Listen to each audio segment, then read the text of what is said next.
Cyber महाज पर सरगर्म hackers की मालूमात चुराने की एक और कोशिश सामने आई। हुकूमत ने जांच पड़ताल के बाद एप्लीकेशन इंस्टॉल करने की एडवाइजरी जारी कर दी।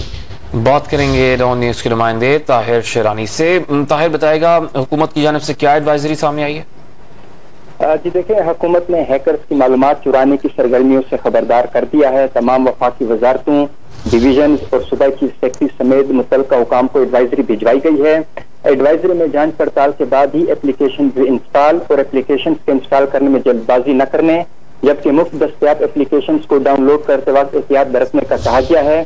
इसी तरह कोई भी एप्लीकेशन इंस्टॉल करते वक्त उसकी प्राइवेसी पॉलिसी को मुकम्मल पढ़ने, ब्लूटूथ के इस्तेमाल के हवाले से मोहतात रहने और सोशल नेटवर्किंग एप्लीकेशन को मालूमात फराहम करते वक्त एहतियात इख्तियार करने का कहा गया है। एडवाइजरी में कहा गया है कि ये एप्लीकेशन सार्फिन का डाटा थर्ड पार्टी को फरोख्त कर सकती है। सार्फिन को गैर मारूफ जराए से एप्लीकेशन डाउनलोड न करने और सार्फिन को अपनी GPS लोकेशन को बर वक्त हर वक्त ऑन न रखने की सिफारिश भी की गई है। जी बहुत शुक्रिया ताहिर शेरानी।